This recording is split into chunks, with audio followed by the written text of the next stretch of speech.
Hello everyone, welcome back to the channel. It's been a while.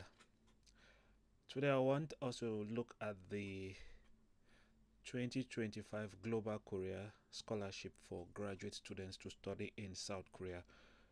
This video is specifically for those who want to do either a master or a PhD in South Korea. So if you are a bachelor's degree scholarship seeker, you might want to leave, but since it is the Global Korean Government Scholarship, I will advise that you stay and watch the video to the end, because there are certain things that I might say in this video that are very much applicable in the undergraduate version of the South Korean Government Scholarship.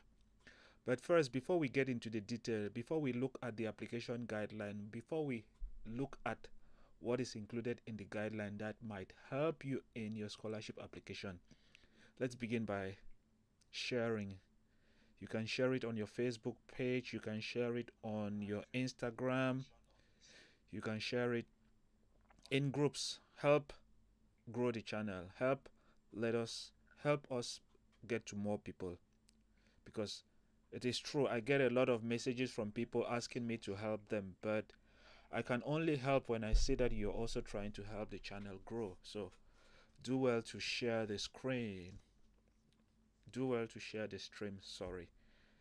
Right now, I think I am streaming on Facebook, my Facebook page, and also on my YouTube. Maybe later on we might think about Instagram, but for now, for this video, I am basically on my Facebook and YouTube. I'll play some patches on Instagram later on. So I get this question a lot about application deadline for the Global Korean Government Scholarship. It is a policy that started last year in 2024. NIIED does no longer indicate the deadlines. Deadlines are now at the level of the different country embassies and the different universities. Since the scholarship was launched 2 days ago, today's Sunday evening, since it was launched on Friday, the only thing I can say about deadline is that maybe the deadline will be at the end of February. Some schools might have it the first week of March or second week of March. But like I always say, early preparation leads to success. At this point in time, you're not supposed to be thinking about going to the embassy to authenticate or legalize your documents, because you might end up not getting your documents on time and you might not meet the deadline, which is why I always post on my Facebook page and other places that if you're thinking about applying for the Global Korean Government Scholarship, you have maybe 1 month or 2 months from now.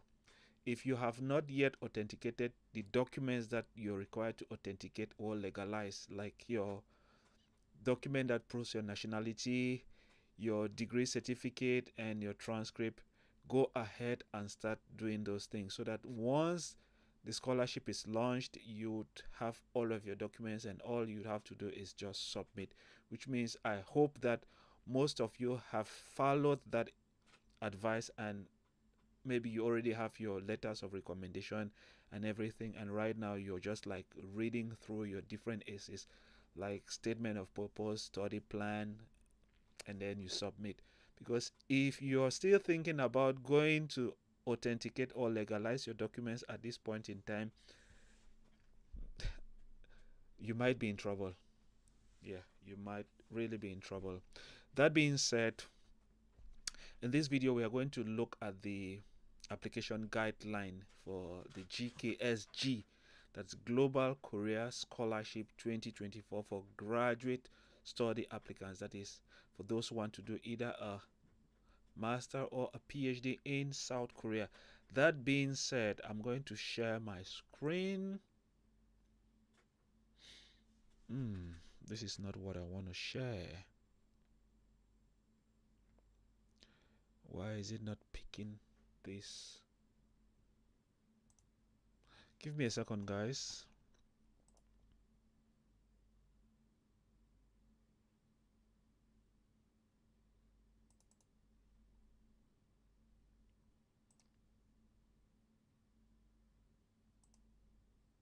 Okay. For this one, we are going to limit it. Let's make it big. Okay. Let's leave it at this level. All right.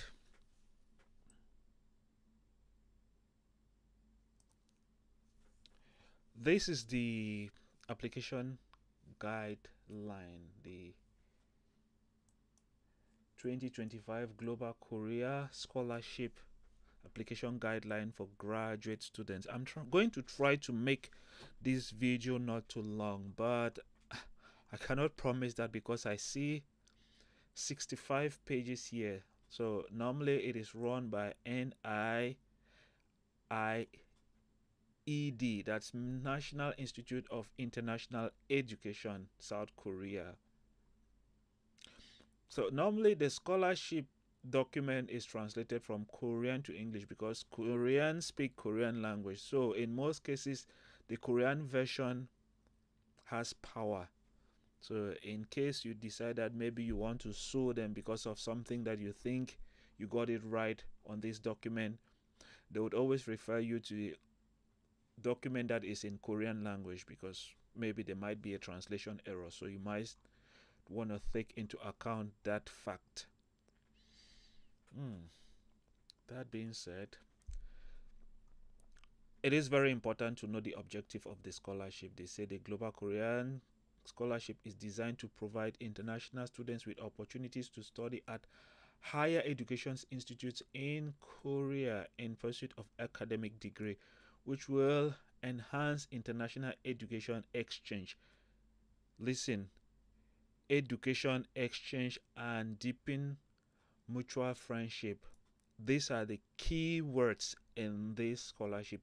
Basically, if you get this scholarship, you will be an ambassador of your home country to South Korea, which means they want you to have it in mind that you're going to South Korea to get the degree and then be an ambassador for your home country, that you would learn and then apply that knowledge back in your home country and also spread out Korean culture. It is a way of making Korea to be known in other parts of the world. So basically, before applying for this scholarship, make sure you have a bit of idea about South Korea. You should develop some interest about South Korea. If you do not have any interest about South Korea, they would figure that out during the interview, and that is where you would fail. And it should also reflect in your essays. You should let them find something in your essays, especially your statement of purpose, that shows that you have started getting used to the Korean culture. Because the problem is they don't want to offer this scholarship to somebody who is going to go to South Korea and then abandon their studies. They don't take their studies to the very end. It's very important. For questions, if you have questions, I guess I should have my phone on so that I can always see the questions that will be coming up. Or maybe I should use this second screen. I don't want to miss any questions that might come up. For example, the other day we were doing live streaming and the audio was not audible. I didn't notice it, whereas somebody had already indicated in the comment section that they cannot hear me. Okay, there is this message from somebody. My country, Congo, has one quota. Please forget about the quota. Sometimes they would say one, they would take three. It is also a way to discourage people not to apply. So forget about the quota. Focus mainly on getting a very good application file. And countries like Congo, I know a lot of Congolese in Korea, but I don't think there are that many Congolese aiming for South Korea. So one never knows. Maybe only 5 students might apply from Congo. So go ahead and apply. Somebody asked the question about procedure for embassy track. Embassy track means you apply through your embassy. That being said, let's continue with the guideline. So this is it. Like I said, it is for a master's degree and also for a PhD. Normally you would learn Korean language for 1 year, but I expect that you already have a good idea about Korean language, which means you have been learning Korean language. And if you can like show them that you've been learning Korean language, it will give you an extra point, especially in the interview. And also, if you already have a topic that is test of Korean language proficiency, if you have topic, it's going to also help you. So you learn Korean language for 1 year if you're doing a master or a PhD, and then you proceed to your degree program. And then for PhD, you learn Korean language for 1 year and then do your PhD for 3 years. And then for those who are going to do research, some research programs are for a duration of 6 months and other research programs are for a duration of 1 year. Okay. Now, application track, like I said, you have 2 tracks. The first one is the embassy track and the second one is the university track. So embassy track ends here. They are going to select 720 students, but if you go back, you would notice that sometimes they will say 720 and they end up taking about maybe 800 or 900 students. So that's why I said don't look at the numbers of students or the quotas from your home country. But another thing is that when you take this scholarship and go to South Korea, make sure you study, because when you don't study, South Korea is seeing your country, not you as the student. So let's say if you come from Congo and you went to South Korea under this scholarship and you went there and did not study, you are indirectly placing a block to future students. They would think that people from Congo do not like to study, and then next year maybe your country might not even be included in the list of countries that can apply for the scholarship. That's why, for example, some countries are completely excluded from the scholarship in certain years, and after some time they bring them back. It is because of the bad reputation that those who had once had the scholarship had left in the minds of South Koreans. South Koreans, the truth is that, let's say you come from Congo, you come from Nigeria. If you say you come from Congo and Koreans had once seen a Congolese person who behaves well, they'll think every Congolese behave well. If they see a Nigerian who behaves well and works hard, they will think every Nigerian works hard. So they bundle everyone. If they see somebody from India who works well, or maybe from Pakistan who works well, they think every Pakistani works well.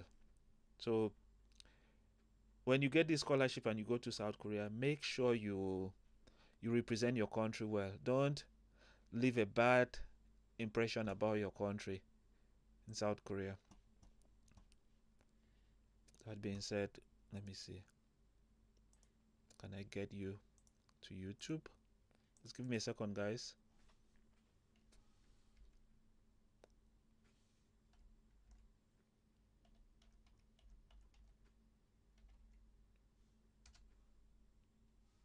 Unfortunately, I have to do everything by myself. I have to make sure I am actually on YouTube. I don't want to make a long video only to notice that I am not live on YouTube. So I need to check before we can then proceed. Okay.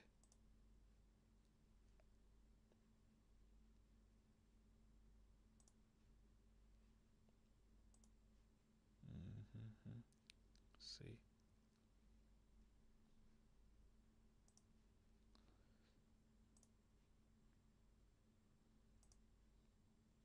Yeah.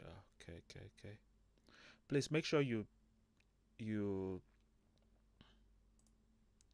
share. Let's get to more people. Okay, let's go back to this application guideline. So this is the embassy track, and then you have general, and then for university you have general, and then you have specialized areas like this one. R&D is research and development, and then global network, this is mainly for students from Ukraine because they're trying to help Ukrainians because they are currently at war with Russia.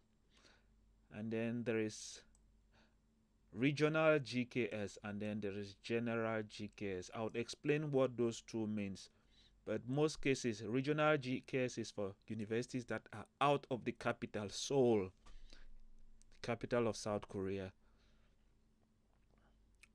So there is also this one, international organizations. We will talk about that later. So the total number, this is a combination of embassy track and university track. So university track has been bundled all together to include this general, that has general RGKS, research and development, global network, international organizations. Total of 1,820 students. But for university track, including all the subtitles or the subdivisions, it will be 1,100 students. Now, the global network programs in the university tracks, they say, are selected by each university based on their own scholarship selection guidelines and admission criteria. So this one, global network, that will include 80 students. So for those who are thinking about maybe their country, I would explain the countries that are not available. I would say the track that they can apply for. So basically for this one, it is going to be solely at the level of the university. I guess NIID is not going to be involved with this. I'm guessing, I'm not very sure about that, because normally the universities will select and then NIID will also go through the documents and then decide.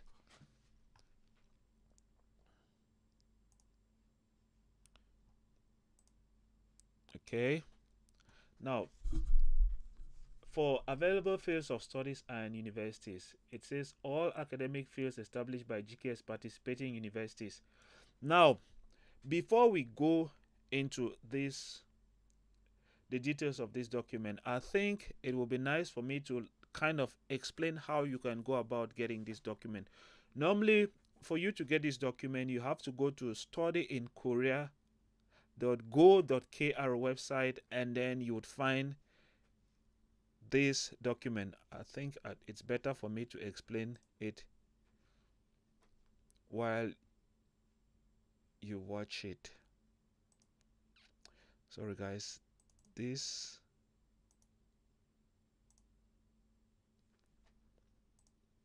okay, I think you can now see this screen. Normally for you to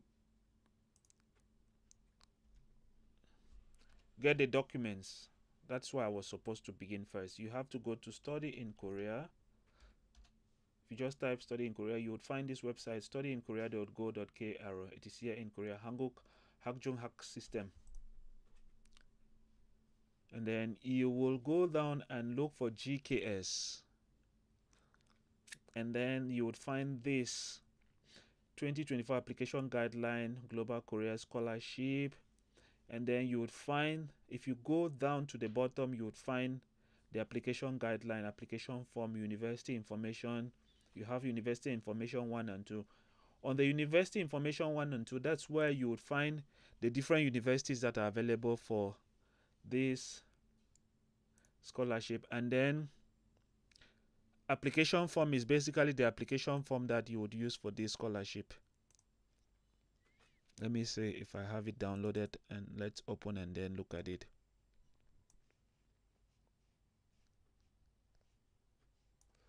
Try to see if I can bring it to this screen.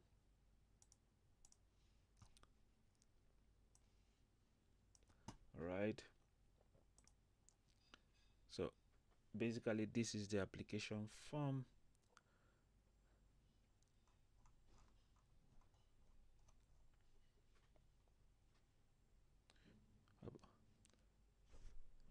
I'm not used to using a MacBook.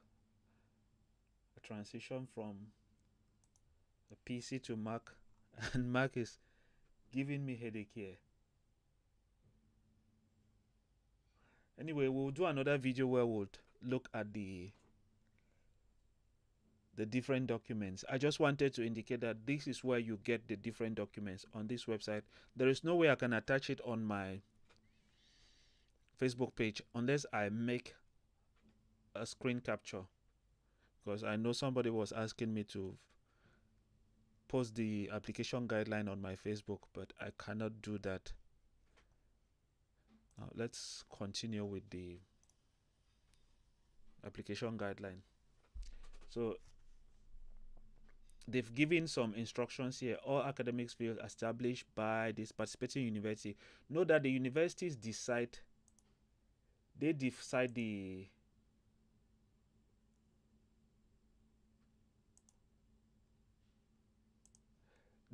degree programs, because I know people always ask, why is it that the degree program that was available before is no longer available? That's because maybe the university has decided not to provide that program any longer. So some programs you might spend your time preparing to do a particular degree program, and when the scholarship is launched, that degree program is no longer available. Universities decide on the degree programs that they would offer under GKS.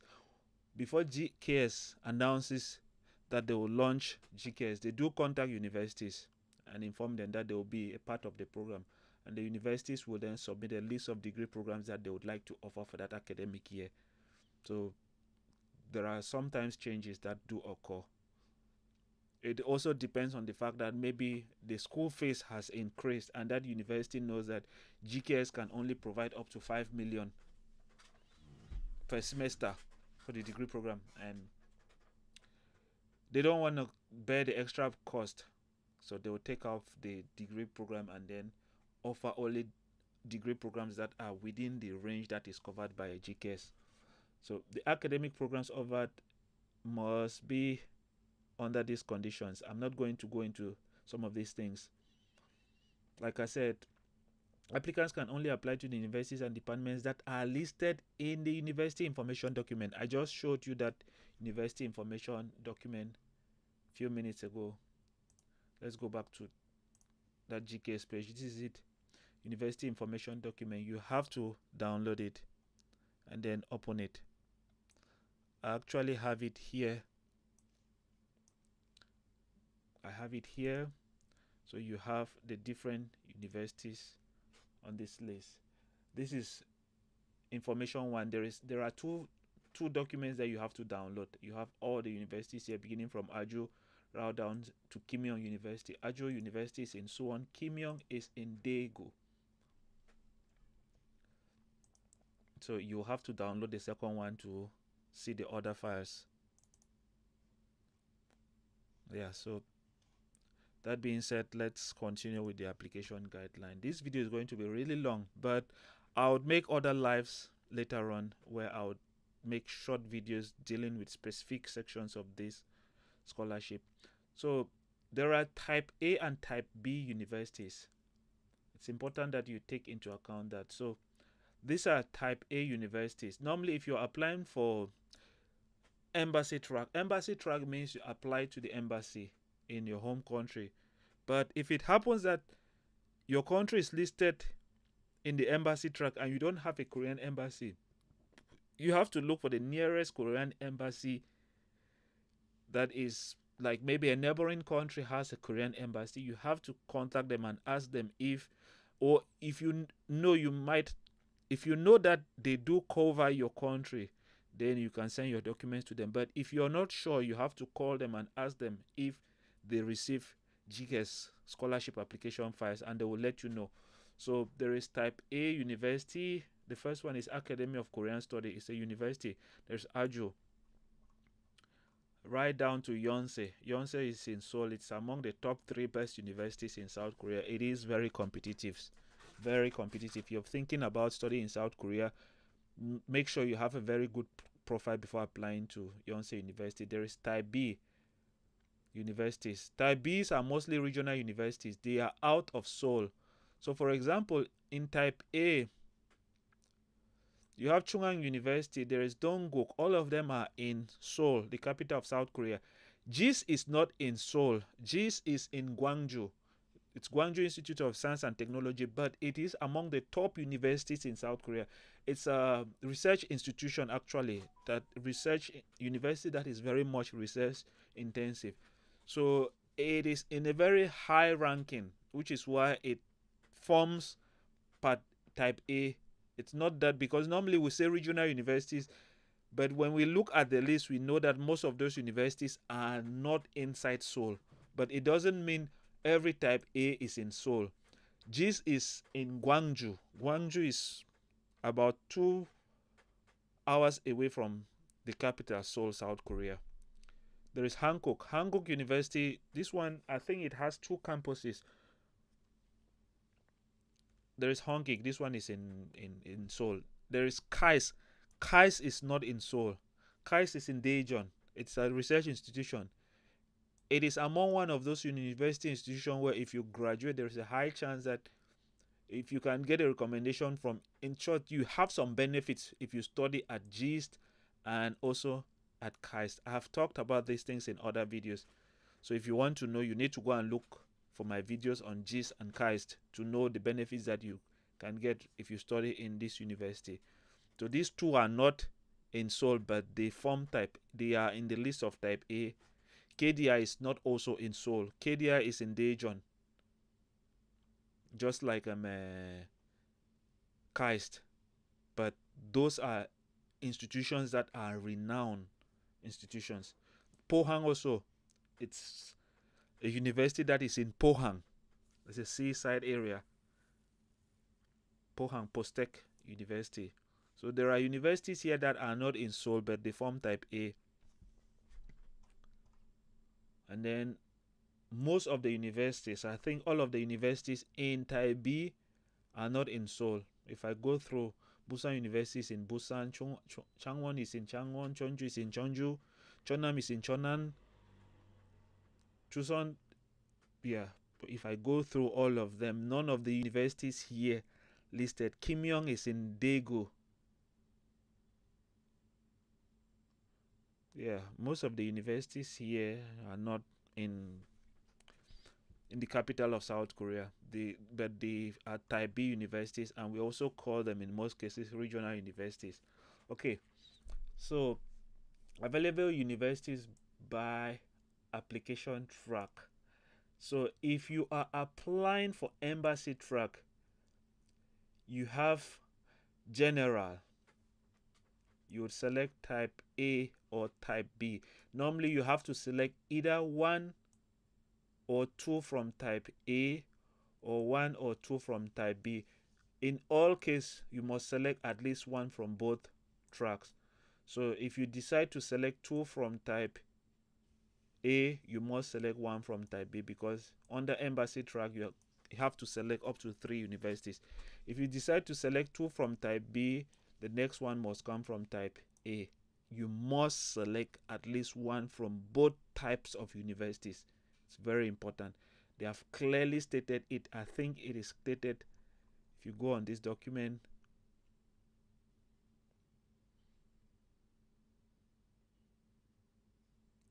they didn't state it here, but in most cases they will state it under this document. They've changed it this time around. They've really revised the application guideline because they've added new programs like this this program, the International Reconstruction Talent Scholarship for Ukraine.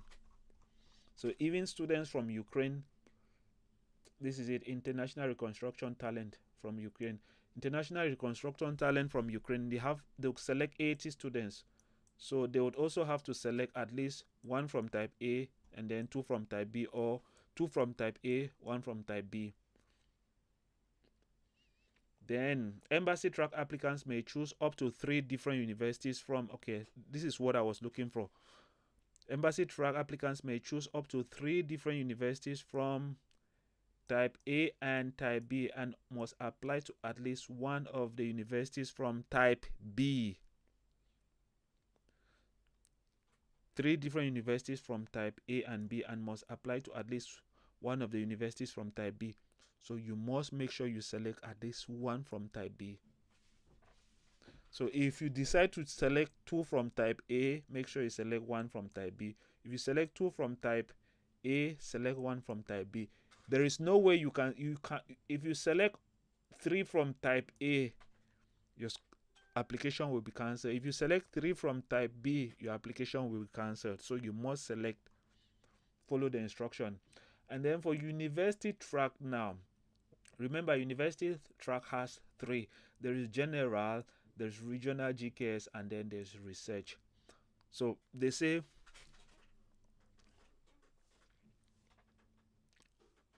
university track students, you can either select 1 degree program from type A or from type B. And then regional GKS, they can select only from type B. So if you, in the application form, we will talk about the application form in another video. In the application form, how to fill the application form. If you select general, know that you can select either from type A or type B. But if you go for regional GKS, you must select from type B. You must select from the universities that are on this list down here. But for those who would select general, they have the latitude of either choosing from type A or type B. And then now, the next one is research. If you're going for research, you can either select from type A or type B. And then research and development, they have 21 institutions, R&D. Wow. 21 institutions. Let's look how many students are they selecting. Just 5. But research and development has 300. So if you're applying to go and just do research, they will select only 5 students. But research and development, they will select 300 students. There is a condition for this research and development. Most of the students applying, this one does not really involve them. And then global network, international organization. Applicants may apply to any department within the general or specialization programs only under the university track. International organization degree programs. Global network institutions. So the global network institutions has 5 institutions from KAIST, KDI, and Pusan National University, as well as Seoul National University, Gyeongsei National University. Now for quotas, embassy track, you have 669 scholars from 146 countries. So you have to make sure your country is on the list. For example, people from Afghanistan, they will select 4 students. Make sure your country is on the list if you're applying for embassy track general. So these are the quotas per country, and this number is just a list of the countries in a total of 146 countries. So normally, I know countries like China usually have more students because China is big. I think India also has more students because India is also big. And Chinese students, when they go to Korea, they usually study. Even Indians, they usually study. You hardly find them trying to do part-time jobs, stuff like that. So the Korean government usually takes into account those things as well. They want students who will go to Korea and who would study. They don't want students who go to Korea and then they are looking for a means to make money. Singapore is also here. Nigeria, they have 6 students. Okay.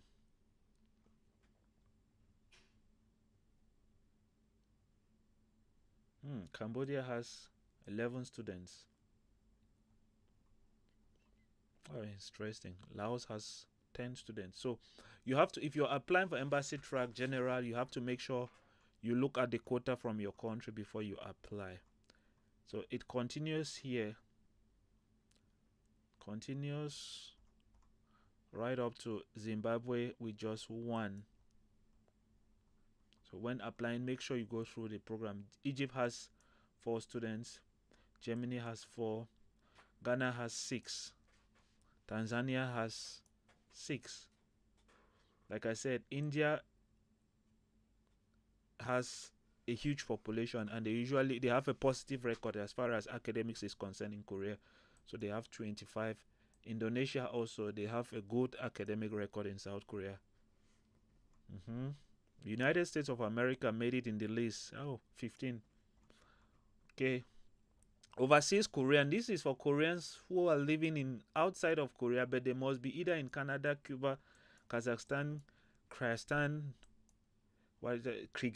Kyrgyzstan, Norway, Russia, Uzbekistan. So they must prove that they are from these countries before they can apply. And these are the quotas. The quotas are there. So it doesn't really have much to do with us. And then this is for Ukrainian.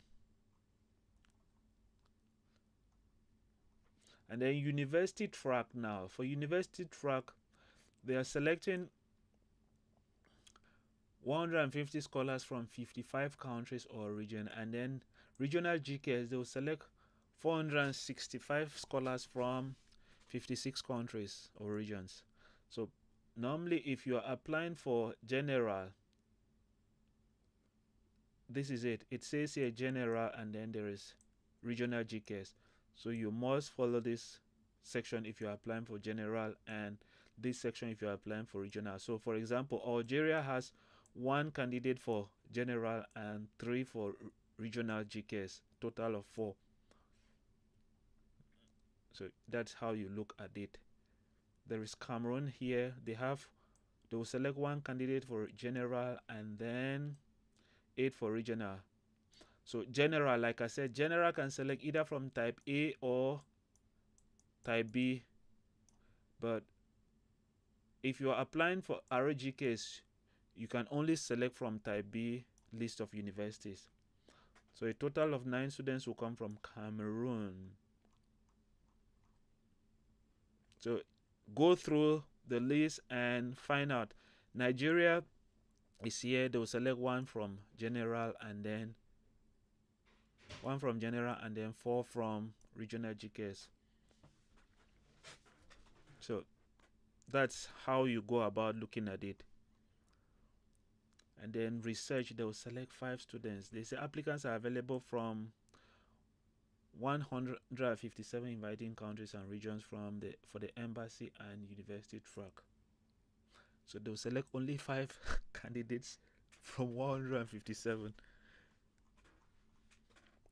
I don't need to spend too much time on that because the number of students there is small. Then research and development, R&D.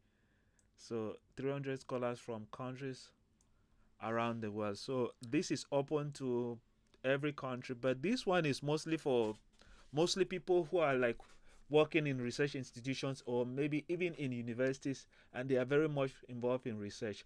This is where you fall. So if you are a worker and you want to study in South Korea, you can apply to go and do research and development. You're basically enhancing your education, and it's going to be within a period of 6 to 1 year. Global networks. This is new. What is it even about?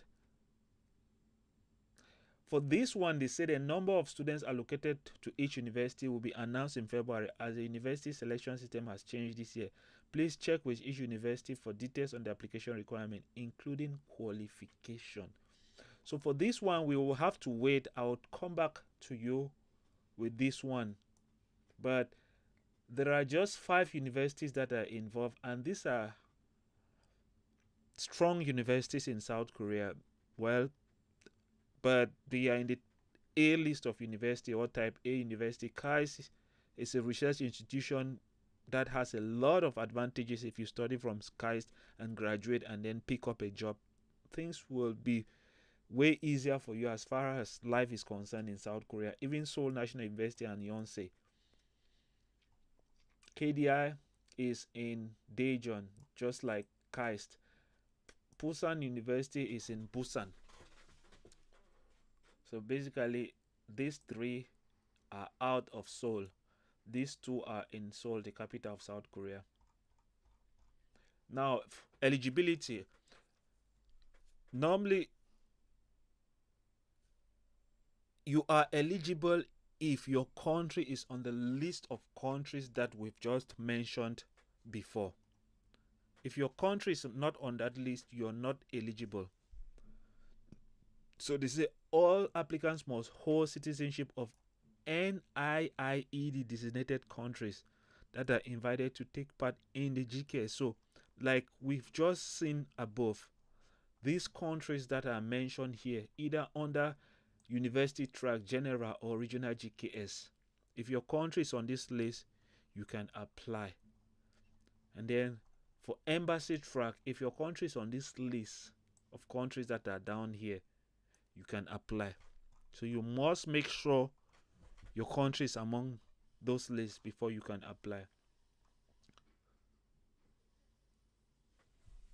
But like we saw before,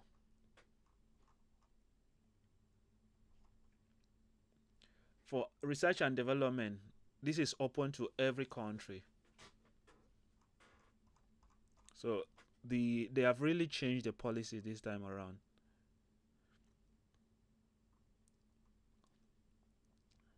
So you must be a member of the countries that have been invited for the scholarship. Applicants' parent or legal guardian must hold citizens from another country other than Korea. So if you have a parent who's holding a South Korean citizenship, it's going to be impossible for you to apply unless, well, you can only apply as an overseas Korean if you are in the list of countries that we've just talked about before. So you must make sure none of your parents is holding a South Korean citizenship. If not, you'll be disqualified. So if you're from India, you must prove that you are an Indian. Applicants or their parents hold dual citizenship, one who has both Korean citizenship and other. Such applicants is not eligible. So if your parent has a Korean citizenship and another citizenship, that disqualifies you. And then another thing is that if one of your parents was holding a Korean citizenship, you must provide a document that proves that they no longer hold a Korean citizenship. Proof that they have renounced their Korean citizenship, which means this scholarship is not for anyone holding a Korean citizenship.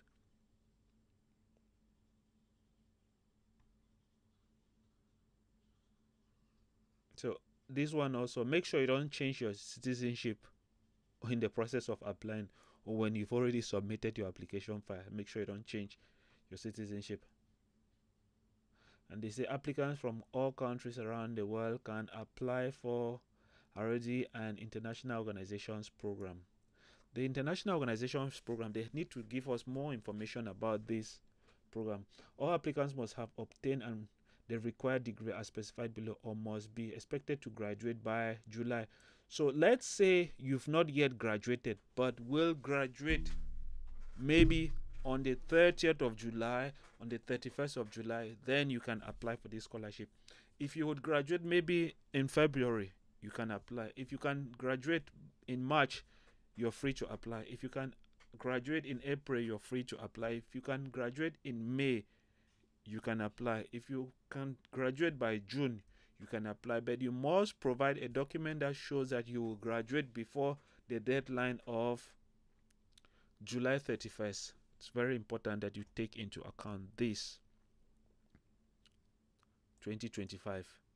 So if you are applying for a master's degree, make sure you already have a bachelor's degree or will obtain a bachelor's degree by July 31st. If you are applying for a doctoral program, make sure you already have a master's degree and a bachelor's degree. In most cases, they will say master's degree, but know that other universities, most universities, basically prepare your bachelor's and your master's degree documents and submit your graduation certificate and your transcript and submit. If you're applying for a postdoc, especially for those who are going for research and development, that's why it falls under research. Make sure you already have a doctoral degree. Postdoc means you've already graduated with a doctorate and want to just acquire some postdoc knowledge after graduation. And then exchange professors, master's degree minimum, must be a current academic professor. So you have those conditions that you must fulfill. Program for education, science, culture, or international cooperation professionals, master's degree.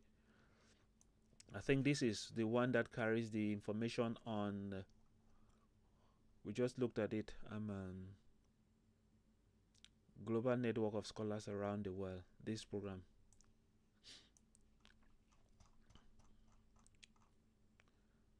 So it's always important to read the information here. It says applicants who are expected to graduate by July 31st, 2025 can apply for the program with a certificate of expected graduation and grades from all completed semesters at the time of application.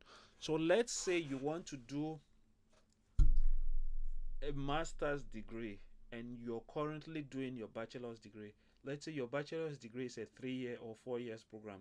You must make sure you provide your grades. Let's say it's a 3-year program. You must provide the grades for 2.5 years of studies.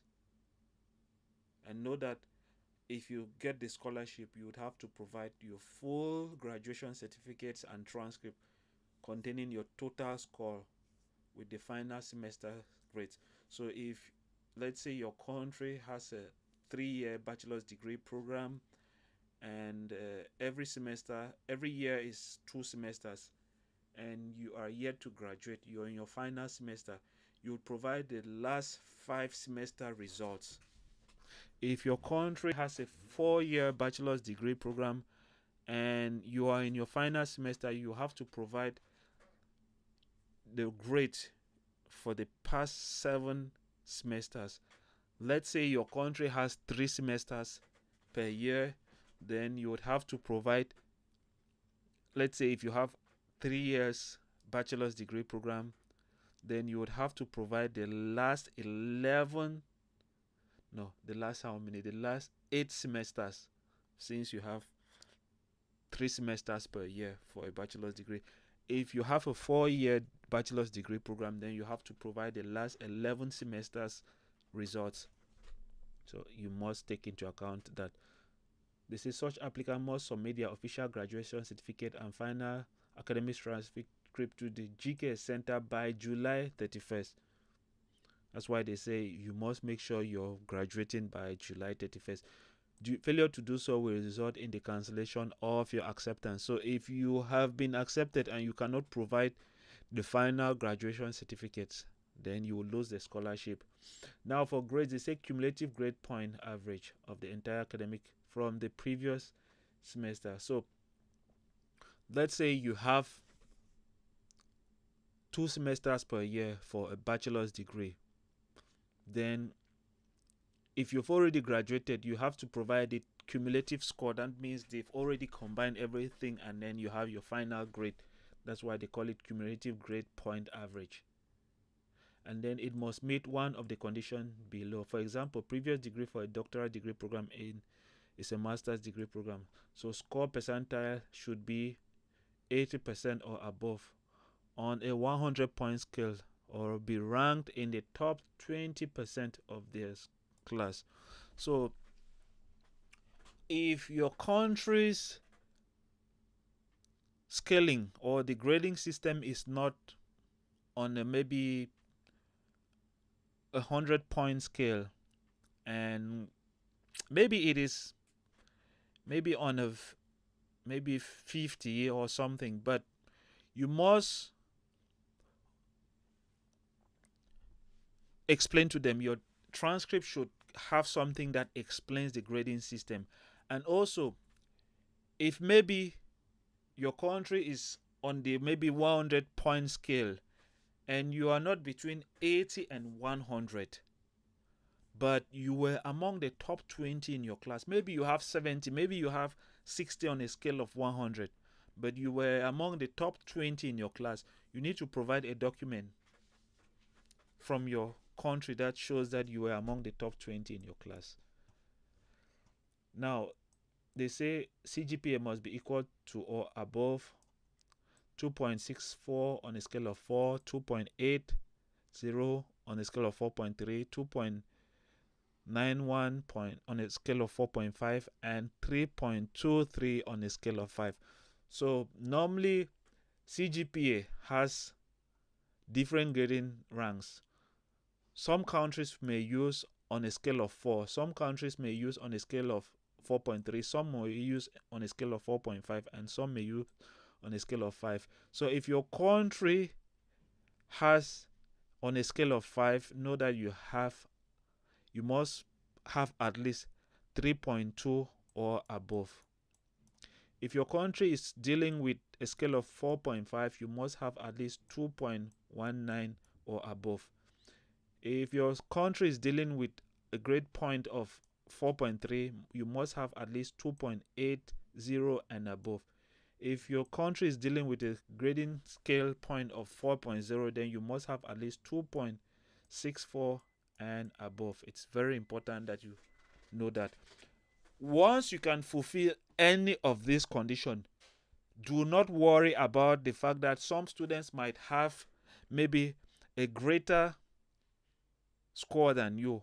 Focus on other things like your writings and getting a good letter of recommendation. Those are other key important things.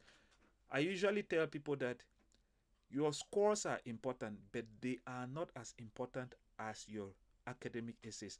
When they look at your writings, they look at the way you're conveying information in your writing, especially in your personal statement and your study plan. They can be convinced to give you the scholarship.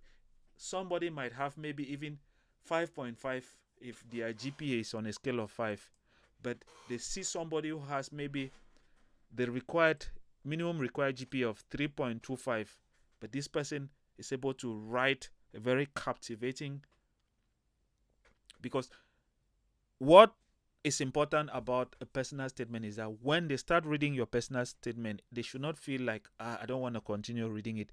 It should draw them, cause them to want to continue reading it to the end. If you can provide a personal statement that will draw their attention and cause them to want to continue reading, don't go and write a personal statement that is kind of telling them about how you come from a very poor country, stuff like that. Everybody comes from a poor country. For example, most of the countries listed in this document come from poor countries. So there is no way for them to really know that you come from a poor country and you really need that scholarship. They can only see it in your writing. So focus on your writings. Your personal statement is key. The person providing you with your recommendation letter, what they write about you is also very important. Now, applicants must submit an academic transcript with either GPA or ranking information. So it should have either your GPA or a ranking information of maybe 80 on 100, and also if you don't fall between 80 to 100%, but you are among the top 20 in your class, provide a document that proves that you are among the top 20 in your class.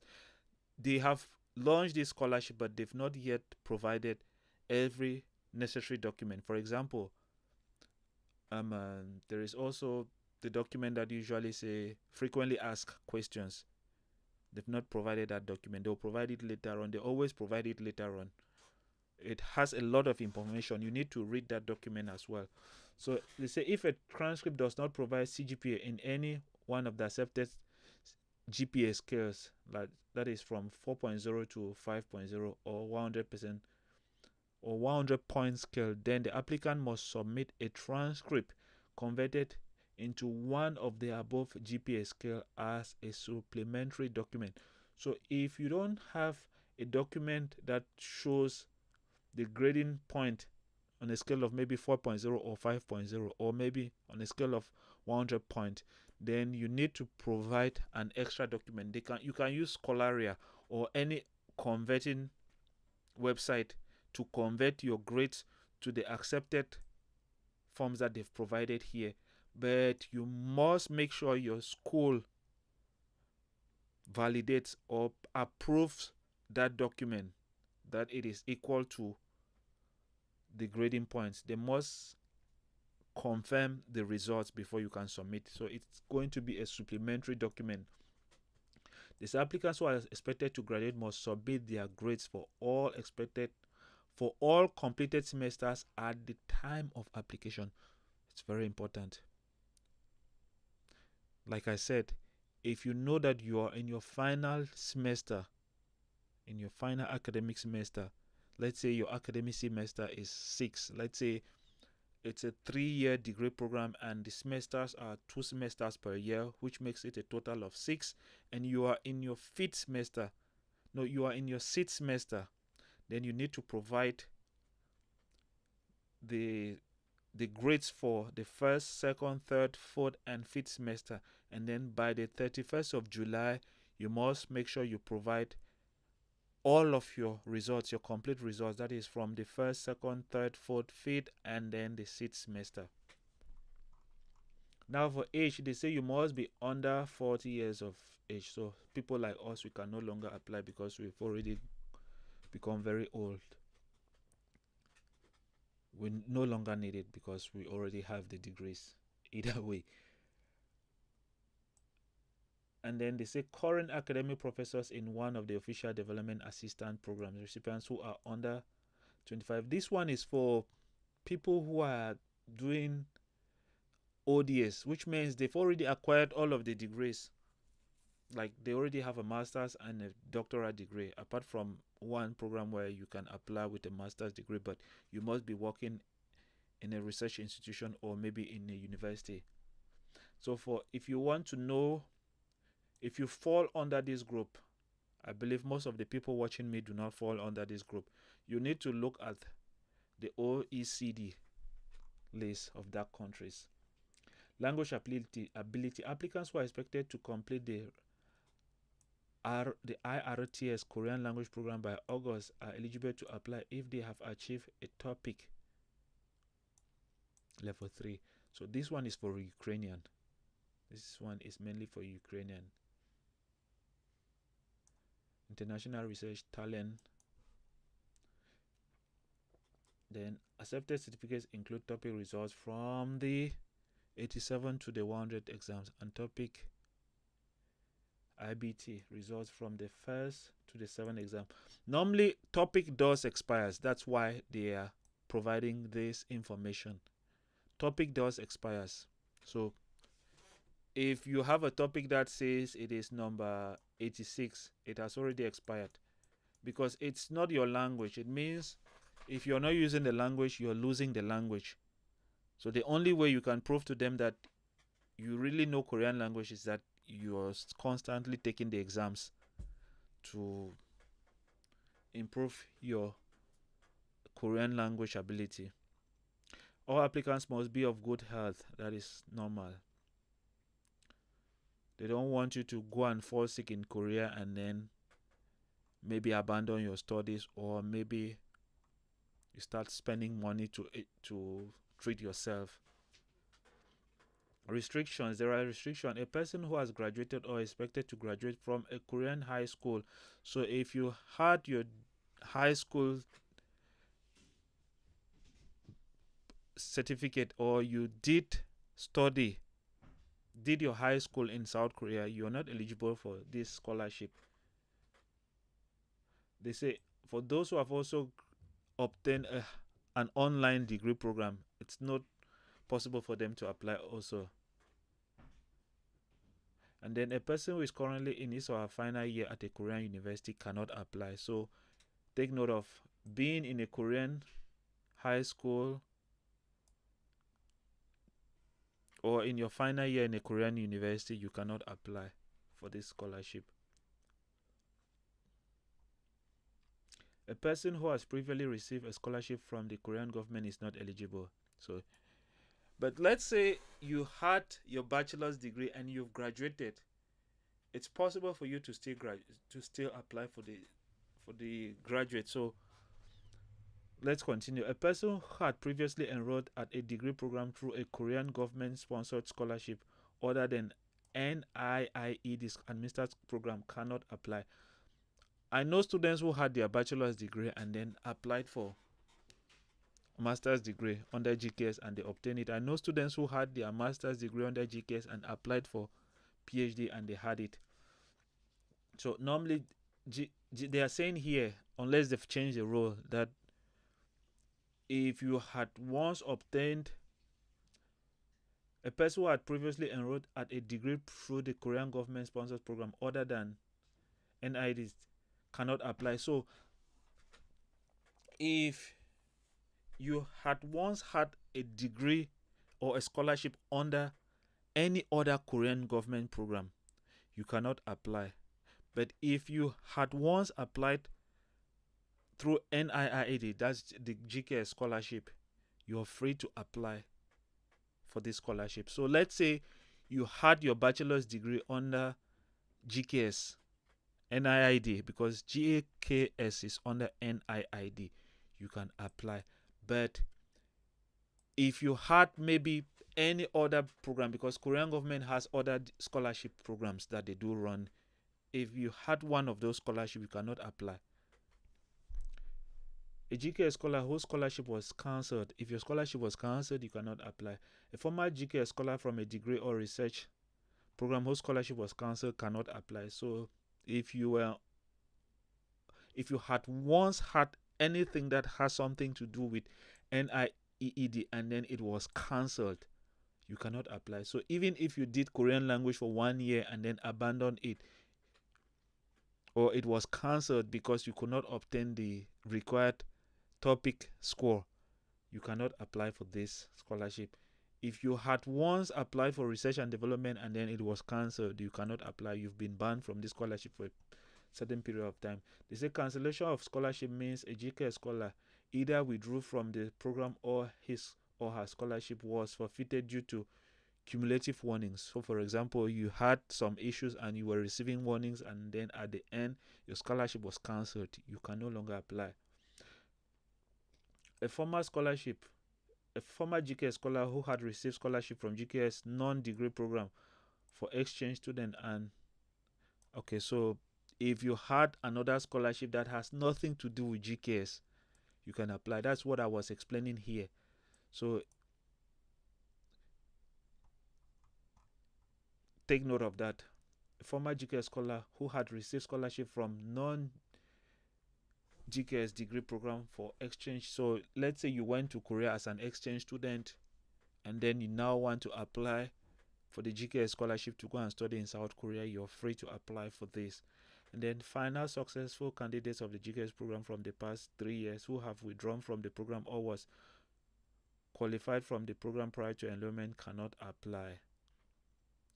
So if you had once succeeded in this program and then you withdrew, you cannot apply. And then if you were disqualified from the program before enrollment, like for example, you could be disqualified because your country is not also on the list, that means you're disqualified. Or maybe there is something that happened and then you got disqualified, you cannot apply. Like maybe last year you applied and then something happened and they told you that you cannot apply for the scholarship. You cannot also apply for the scholarship this year. Duplicate submission, please do not submit duplications. They say embassy track, including reserve candidate who had passed the first round of selection, cannot apply again. So people usually ask me this question. It is very important for me to indicate that if you apply through embassy track and then you get rejected and then there is still time, it's okay for you to apply through university track, especially if the deadline for that university is far behind. It's okay for you to apply, but you can only do that on condition that you did not go through the first round of selection. That means the embassy did not send your document to NIIED. So let's say the embassy interviewed you and then you were not successful in the interview. It's okay. Go ahead and apply for university track. But if the embassy interviewed you and then you succeeded and then they submitted your documents to the level of NIIED and then at the level of NIIED you did not succeed, if you apply for the university track, they'll consider it as duplicate application, and when the university selects you and you get to the level of NIIED again, they'll disqualify you. Just know that. But if you applied through embassy track and then did not go through the interview session for them to get your documents to NIIED, it's okay. If you have time, submit to the university track. You might succeed through the university track. They say embassy track applicants must apply to only one program among general IRTS. We already talked about this before. This one is for Ukrainian, and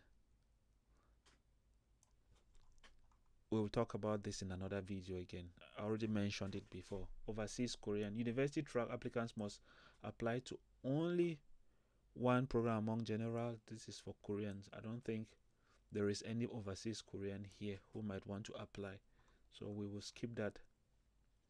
Applicants must check additional restriction or eligibility set by university. It is important to note that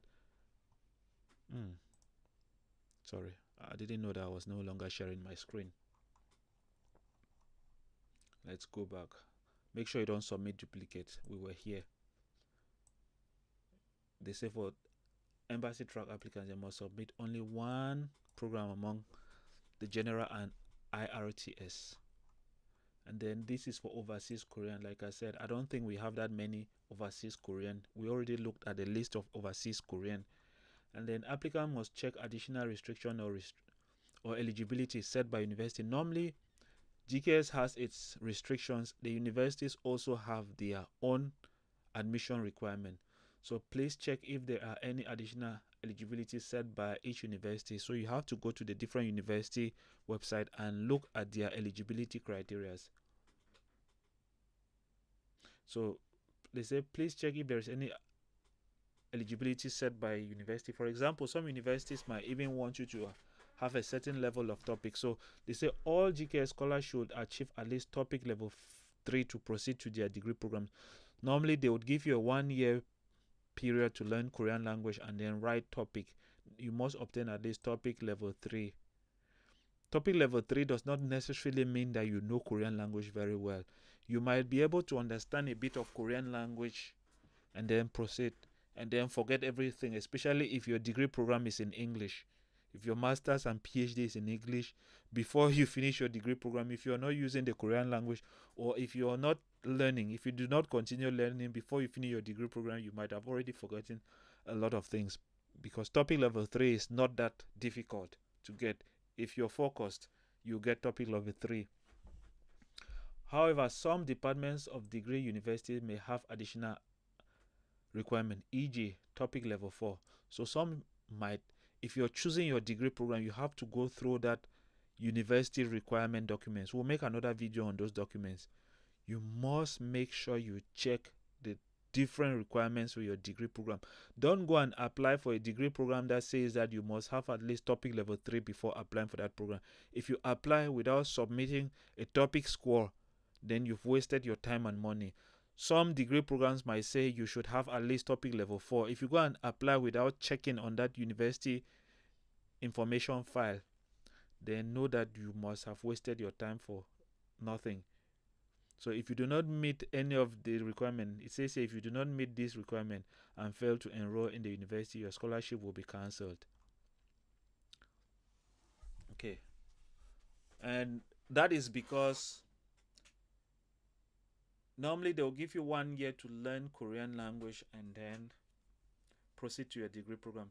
So when you're doing Korean language, you must make sure you're learning the language with the aim of achieving at least topic level 3 or 4.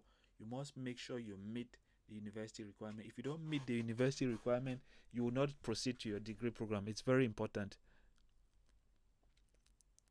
Please check the enrollment period set by each university and department. People have been asking me about dates. This is it. It has been stated here clearly. Scholars whose Korean language program is delayed, e.g. return after a leave of absence must check if their degree program is only available to start at a certain period of time.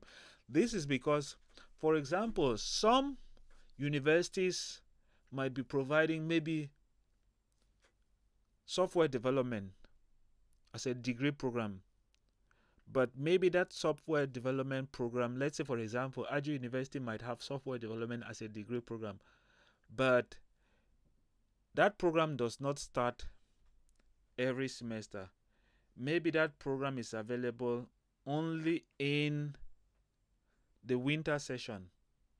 That is, it is available only in March every year. That means when applying for that degree program, you must make sure you know that, okay, I am applying for GKS. I'll be in Korea maybe in July, August, September. Okay, I'll be in Korea in August to start classes in September. If I choose software development, and software development is expected to begin in March the following year, 2026. If I go to South Korea, I do my degree program from September to maybe September, and I'm expected to begin my degree program in September that same year. There's a high chance I will be rejected because the period of time that I'll be learning Korean language does not coincide with the period of time that I will be beginning my degree program. So you must make sure you look at the timing. If a university has software development that it offers 2 times a year, that is for the spring and the fall semester, then it's okay to apply without worrying about things like, does it begin only in spring? Does it begin only in fall? That's what they are trying to say here. There is no way they would want you to take a degree program that is going to make you stay in Korea for maybe 6 months without studying because you have to wait for your degree program to start in the following semester. That means you would be without doing anything for like 6 months.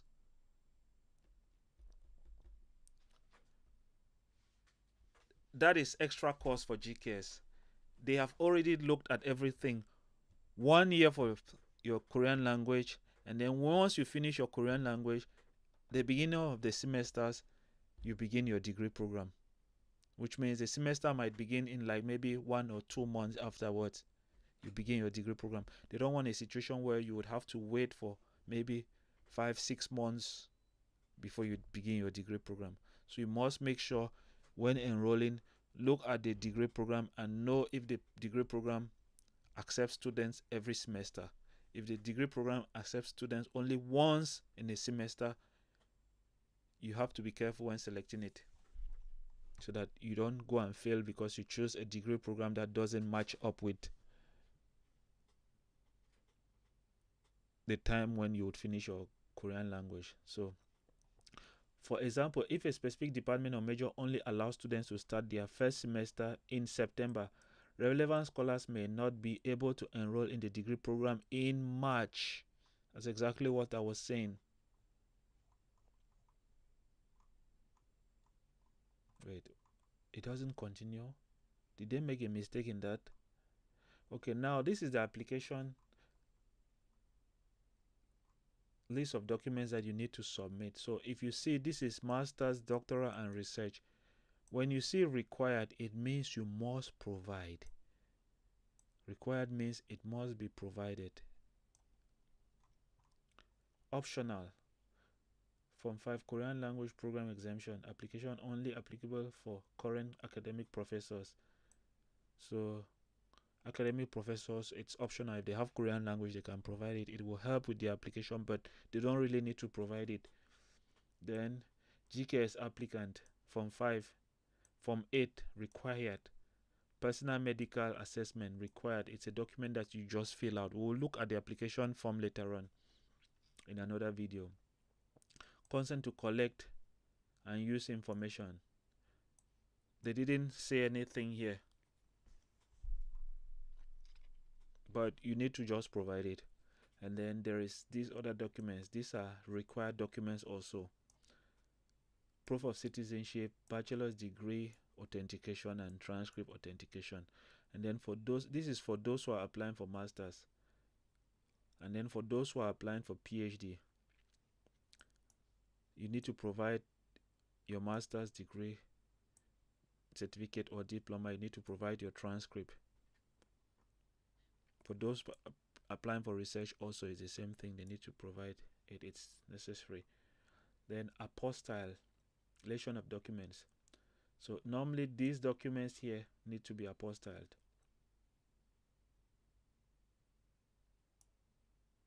The ones down here from 15, they say required for relevant applicants. So note that most of the documents here needs to be authenticated or apostille, consular confirmed. Okay. The next one here, these other ones are optional, but if you have them, provide. If you don't have them, it should not stop you from applying. So passport, obviously you will need a passport, but if you don't have it, apply. Awards, if you have it, it's optional. If you don't have it, go ahead and apply. They just want a photocopy, a simple photocopy of the documents. And then topic, also simple photocopy. Topic, or maybe any of the English proficiency tests like IELTS, TOEFL, TOEIC. This one, if you're applying for a master or PhD and you have it, it's okay to provide some of the documents that are here. For example, prove that you have an employment. But most of these ones are from those who are doing like a PhD and those who are into research. Even not every PhD student necessarily has to provide some of the documents that are down here from 15 going downward. And then documentation requirements. Documents to be submitted by evaluation stage. This is the application document for the first round of selection, embassy, university track. Documents to complete and required certificates. This is submission requirements set by each embassy, university, e.g., whether they accept photocopies, electronic files, documents without certified translation for the first round of selection. So like I always say, people ask the application process. Some universities have a very easy way of applying. You just upload scanned copies of your documents. Others will want you to upload the scanned copies and then send the hard copies before the deadline. So when applying to any university, make sure you've gone to that university's website and you have looked at the application process. It's very important. Before selecting any university, make sure you've looked at the application process. I'll talk about these things also in other videos in details. Number of documents to submit set by each university and embassy. So you have to contact those embassies and universities. Documents to complete. Application form, personal statement, study plan, research proposal, letter of recommendation, letter of invitation, application agreement, personal medical, consent to collect and use personal information. That's from 1 to 10. Required certificate, graduation certificate, transcript. Required means you must provide. You must also submit these application documents, and then you must also provide these 3 documents. These are the documents that must be authenticated. All application documents sent to NIAED for the second round of selection must meet the submission requirement for the second round described in the following box. Application document for the second round of selection. Documents to submit. All forms must be filled in English or in Korean. Applicant's original handwriting signature. No need to be apostille or consular confirmed. So if you get to the level of NIAED, they might request some documents from you, handwritten, no signature. Number of documents to submit. Embassy track, 1 set of original document. plus 3 set of additional simple photocopies. University track 1 set of original documents.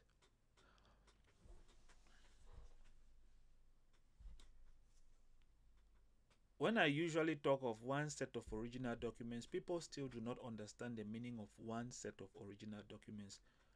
1 set of original documents means those are the documents that, for example, you have your bachelor's degree. You went to maybe your Ministry of Foreign Affairs, they placed a stamp on it, like maybe they placed a stamp on your bachelor's degree photocopy, your transcript photocopy, and then the document that is proving your nationality. And then you go to the consulate or embassy, Korean embassy in your home country, and also receive a consular confirm stamp. That is a process of apostillization or consular confirm process. The document that has the original stamps, that is the documents that they consider as original. It is not your original degree documents, because when they see your original document, for example, if you go to the process is different from country to country. Some countries will want you to go to the Ministry of Education, and then to your Ministry of Foreign Affairs, and then finally to Korean embassy. Some countries will take your documents, like for example, you get to the level of Ministry of Foreign Affairs, and then they will be the ones that will be responsible to send it to the Korean embassy, and then you come and collect it from them. So you have to find out the process in your country. I cannot say I know the process in every country.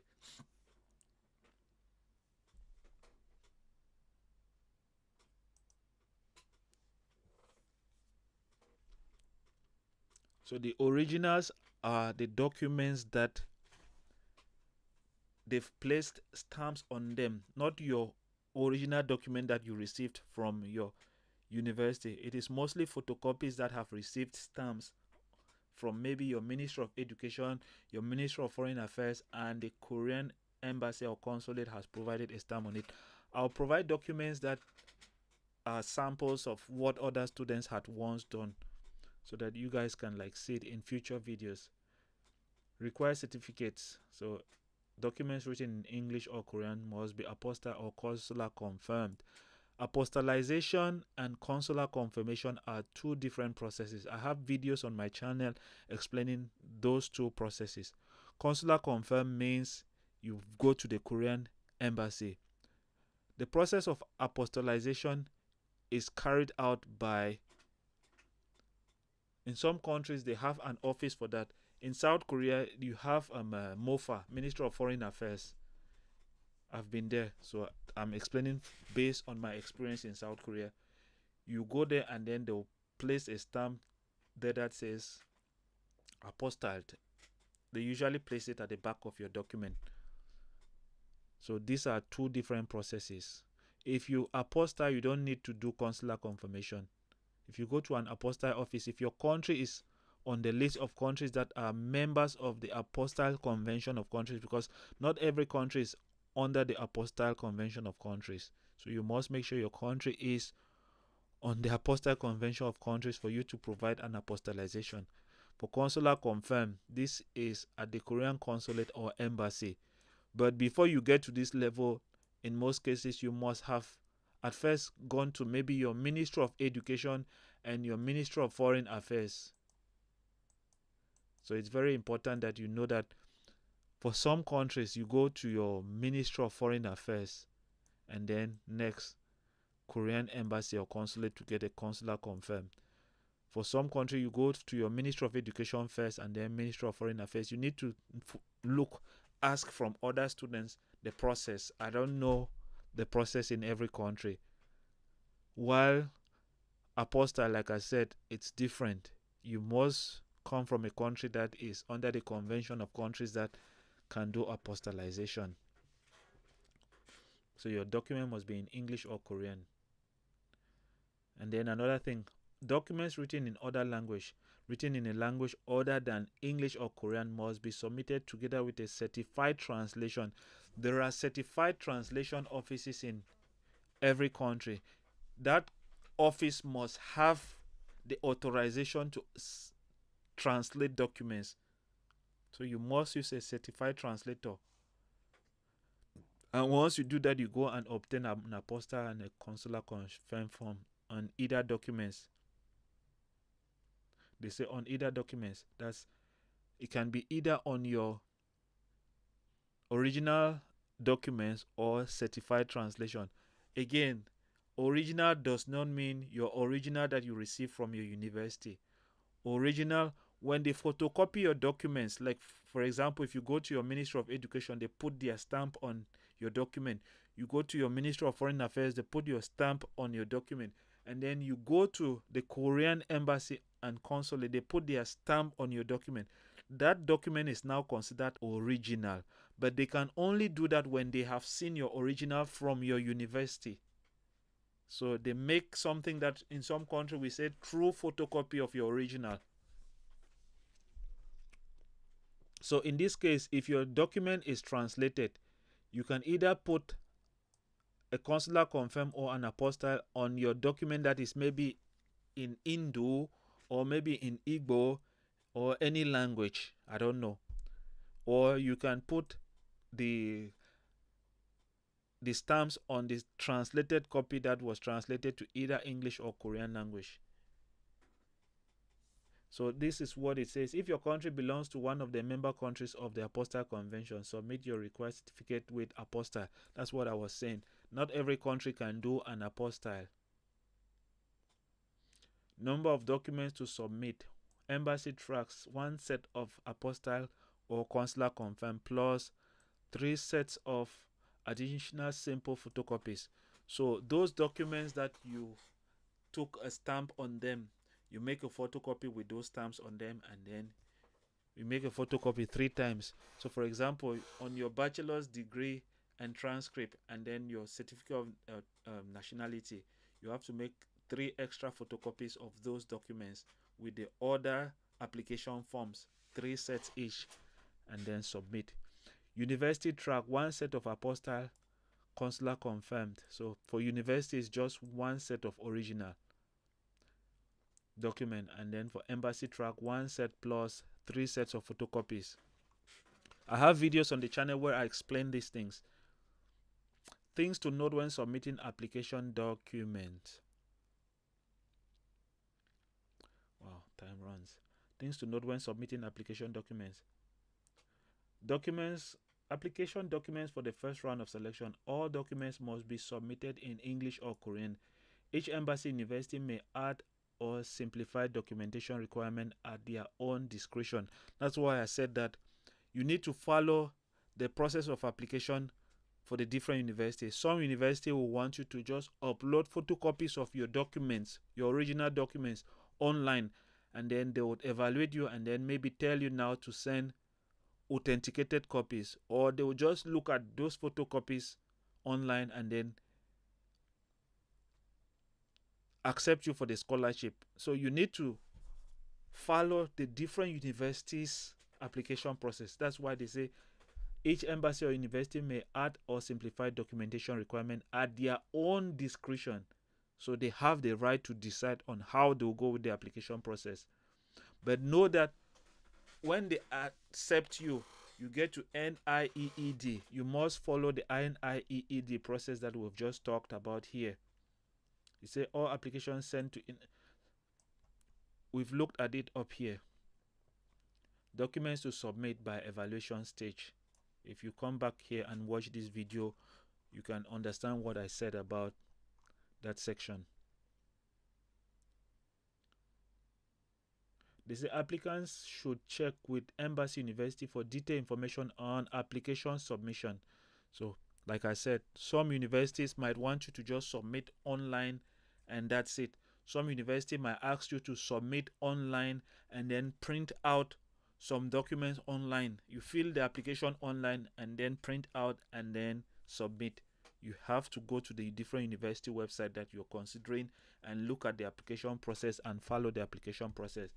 Letter of recommendation must be signed and sealed by one recommender who can evaluate the applicant's academic abilities. It's very important. They've stated here academic abilities, which means it has to be somebody who is in your school, your university. So I know somebody asked, what of professional? I remember somebody said, what of professional? That the person is already working. But if you're working, I guess I'm going to change my word, because some university will ask you to provide even an employment requirement for recommendation. But going by this application guideline, if you've already graduated, if you've already had your bachelor's degree, and maybe you're working and you want to do your master's degree or PhD, you're working, go back to your university and get a letter of recommendation from one of your past university professors, because they've stated here one recommender who can evaluate the applicant's academic ability. They want somebody who can say that this student was a good student. Your employer cannot say you are a good student because your employer did not teach you in class. This letter should be sent directly to the first round of selection, either embassy or university.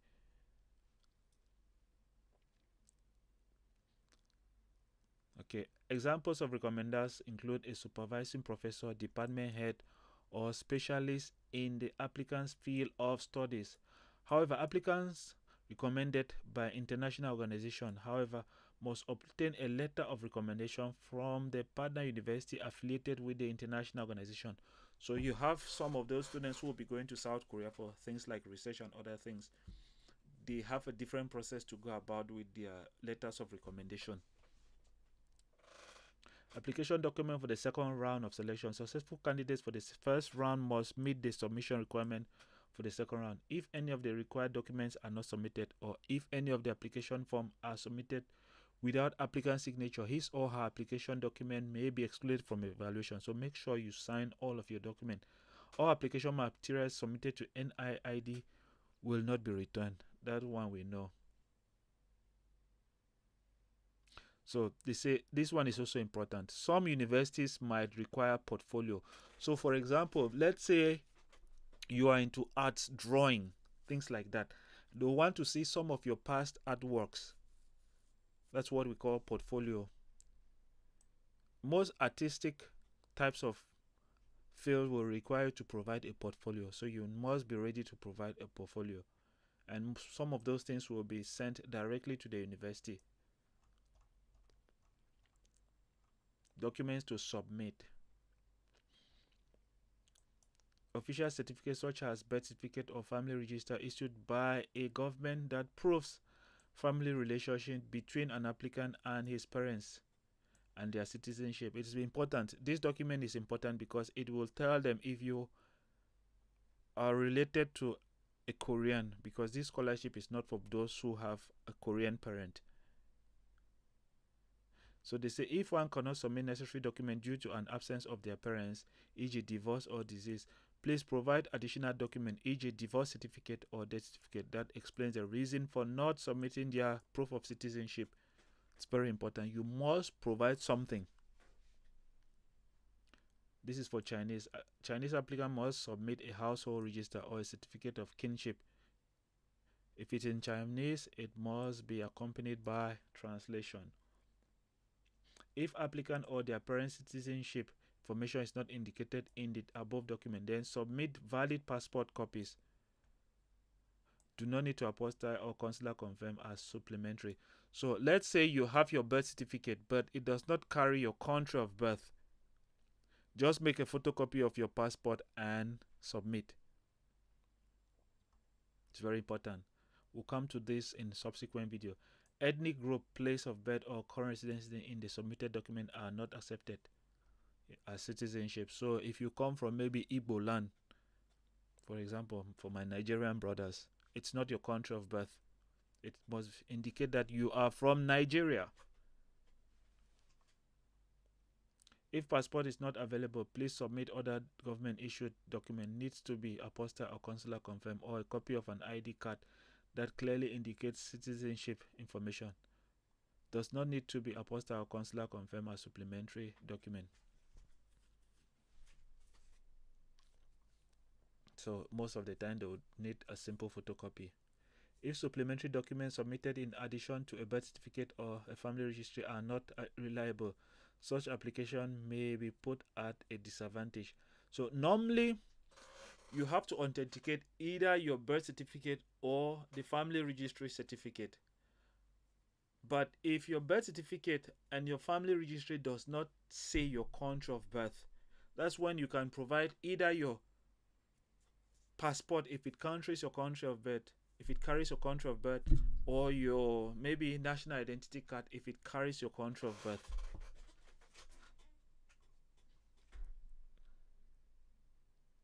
Submit certificate of graduation. These are documents. Now we are here on documents to submit. The first one was proof of citizenship. Normally, graduation certificate, they've indicated here you must provide a graduation certificate, and if you have not yet graduated, make sure you know that you can submit your final graduation certificate to NIIED by July 31st. If you don't submit it by July 31st, you will lose your scholarship. Temporary certificates such as temporary graduation certificate, completion certificate, graduation examination record, or passing certificate are not considered valid or accepted as official documents. So they want you to provide either expected graduation or graduation certificate. And let's say normally you have to provide a graduation certificate if you've not yet graduated, you're in your final semester of graduation. You must provide a certificate of expected graduation, and it must indicate the date of graduation. Let's say, for example, this is January. Maybe you will graduate on the 30th of March. Your certificate of expected graduation must state that you would graduate by the 30th of March. And then you must make sure you're able to submit your graduation certificate by the 31st of July to NIIED. In case you succeed in the evaluation process and you are selected in the scholarship, if you're not able to submit your final graduation certificate for it to get to NIIED by the 31st of July, you will lose your scholarship.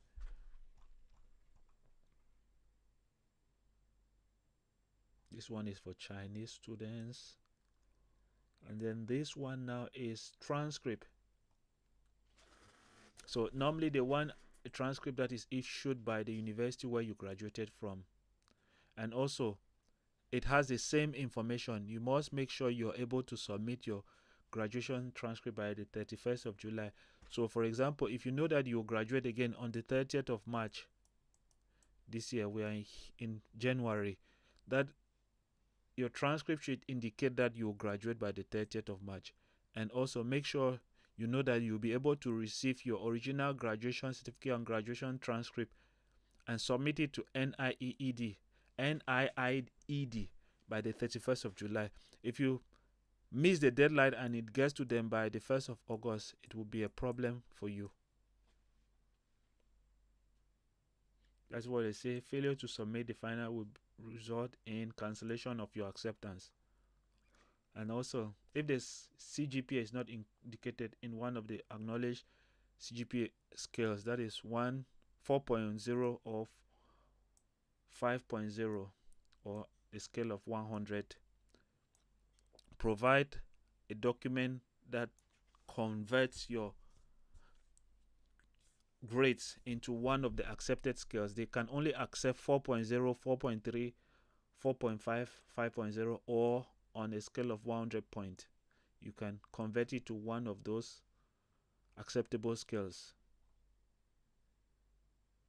They say a converted transcript is only valid when the relevant university officially confirms, which means when you confirm, the university must provide a stamp on the document to say that yes, we accept this conversion. A transcript converted with a scholar is only accepted when the relevant university officially confirms the document.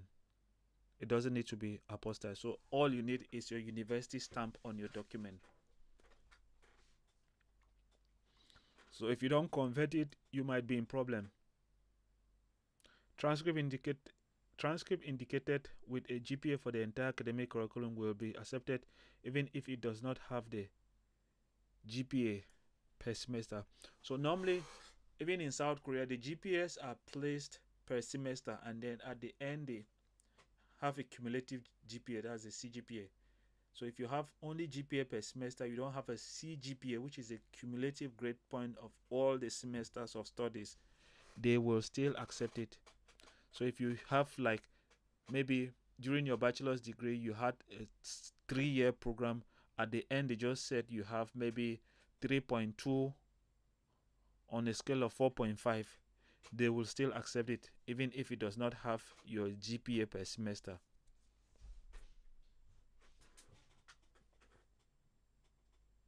They say in such case, please put only CGPA and leave the GPA section empty in the application form.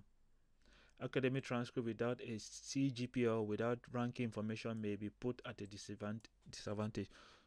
So if you don't have your CGPA, your cumulative grade point average, or the ranking information that says you are among the top 20, you stand a risk of not being considered if you have better candidates with better grades.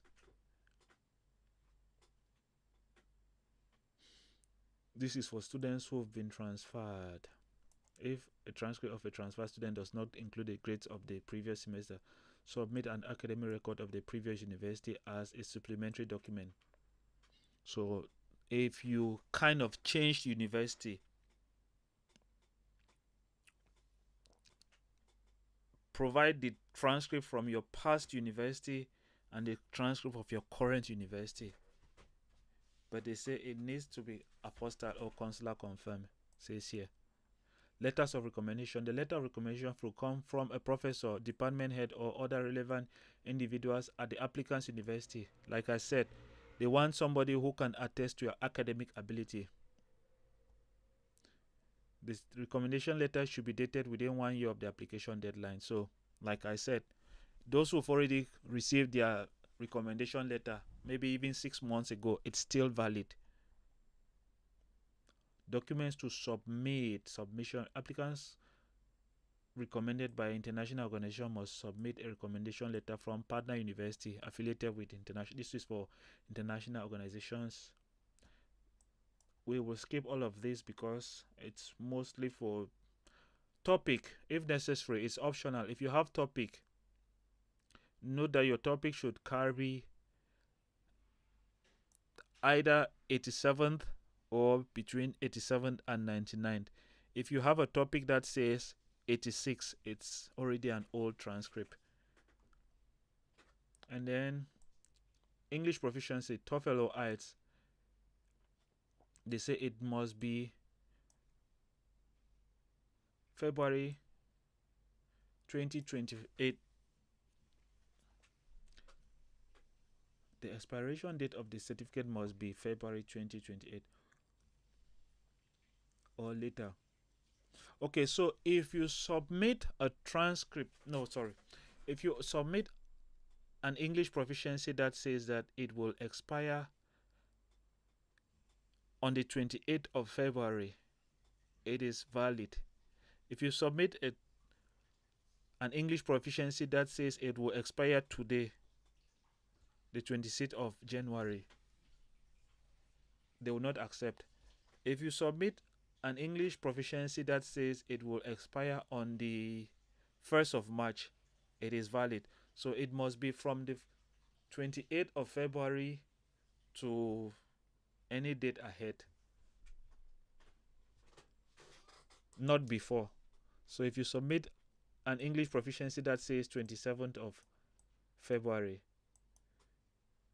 they will not accept it.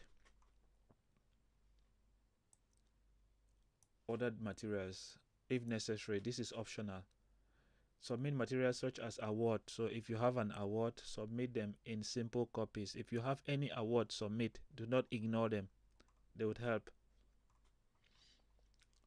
Submit if necessary, optional. Submit a passport copy as a supplementary document if the proof of citizenship, family register, birth certificate does not clearly indicate citizenship information. If your birth certificate or the family registry document does not say your country of birth, then you need to submit your passport. Items to note on Apostille.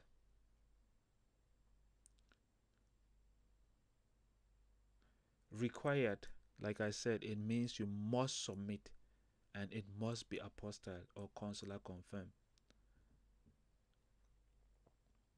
If your document is unable to be reissued, please keep the original and obtain an Apostille or consular confirmed on a notarized copy. So if you know, like I've always said, if you have your original document and you cannot get another one from your school, get a consular confirmed, and you can only get a consular confirmed from a photocopy of your original, which means they'll just put their stamps on the photocopies. But they usually do it when they see your originals. Don't go and submit your originals. Simple photocopies or notarized copies of the Apostille are not accepted. However, a certified true copy, that's what we're talking about here, certified true copy. When they do the original, when they do the stamps on the photocopies that you've provided, they consider it as certified true original. That's when you make 3 extra copies and send with the ones that they put stamps on it.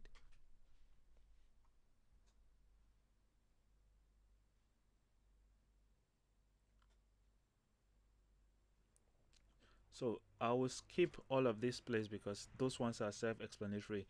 This is normally the selection process for GKS. Embassy track, first round. The embassy does the selection, and then they recommend you to NIIED, and then NIIED will then go through the second round of selection, and then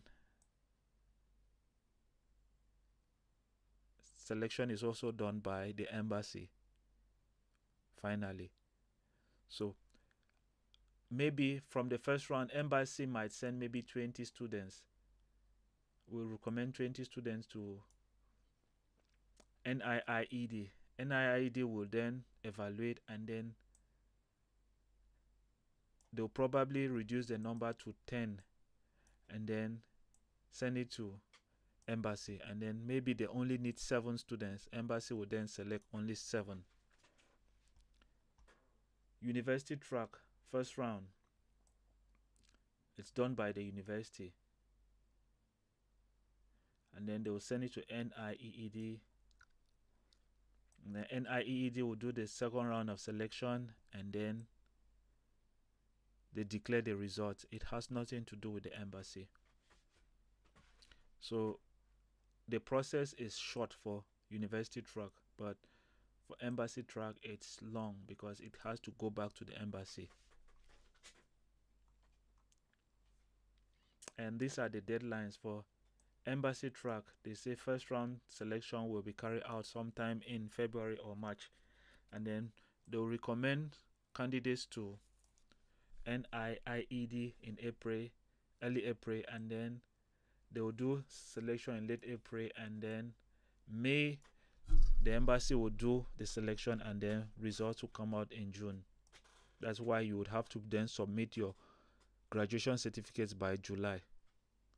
University track, February, April. So for those who have been asking about deadline, I've said work with the assumption that February ending will be the deadline.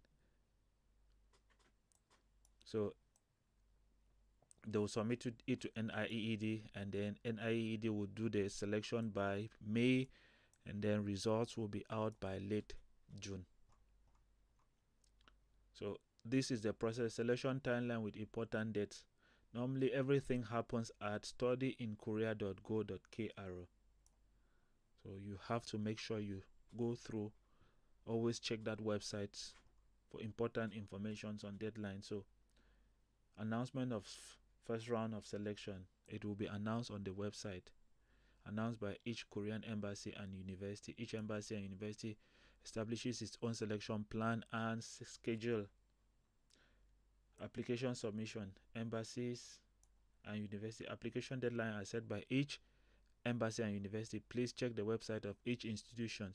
Some might not have that information, so you might consider emailing them as well. So basically you have to make sure you always follow the different process. First round selection, embassy by March 21st, university set by the university. Second round is the same thing. It is decided by the different universities, but the deadline for submission of application documents we do not yet know. So you can go ahead and read this information. It's not that important, but most important is that most of the information is decided at the level of the university and embassy, as well as at the studyinkorea.go.kr website.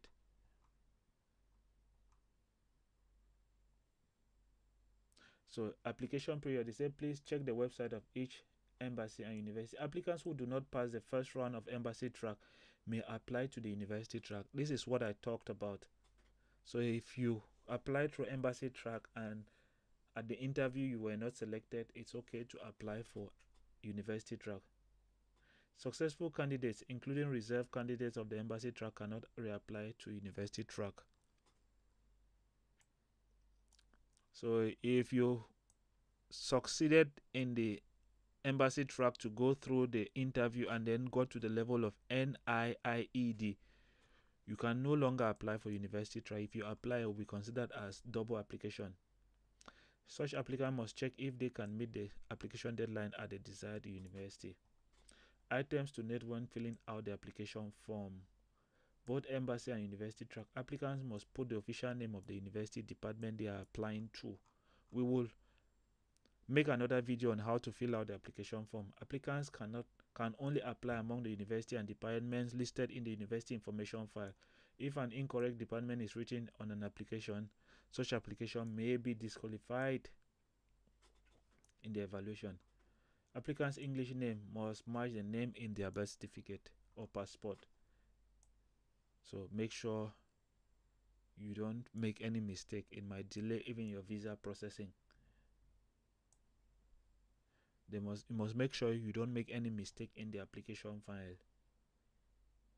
And then they say application document must be submitted in the order of the application checklist, which itself should be in the front cover of each set of application documents. So the application checklist is number 1. So the checklist is number 1, and then bachelor's degree will be number 11.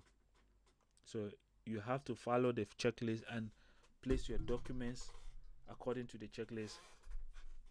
Documents must be submitted in A4.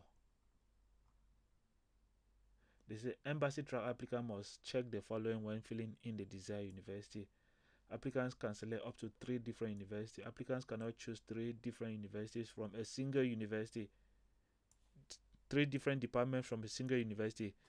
So don't go and select computer science in the same university, life science in the same university, biology in the same university. You must choose different university, and also make sure you select at least one from type B. Okay, now at least one of the selected university must be from the type B university. I've already talked about that. Please be reminded that if applicants select all 3 universities among highly competitive universities, even if they pass the second round of selection, some can fail from all 3 universities in their final round. True. So you go and select Seoul National University, Yonsei National University, Korea University. Those are like the top of universities in South Korea. You go through the embassy track, and then maybe the university interviews you and you succeed. Know that you might fail at the level of NIIED, because in most cases they are sending like 20 names to finally choose only 5. So they've already stated here 2020, 2019, this is the number of students that were rejected. 2020, 2021, the numbers keep increasing. So take note of that. University track applicants should list one university on their application. So if you're applying for university track, you can choose only one university. Main points of evaluation: review of a qualification. Selection committee will conduct documents examination, citizenship, level of education, academic grade, and verify whether an applicant is qualified for the program. So they will check at your citizenship. Know that the decision is also made based on citizenship, the number of students per country. So if 50 students apply and they need only 4 from that country, they will take into account your country, how many students, your level of education, your grades, and other documents like your writings. And even if you have topic, English proficiency, all of those things. Review of competency. Selection committee will evaluate each applicant's competency through document examination and oral interview. So they will review your documents and then interview you to decide. There's no oral interview in the second round of selection.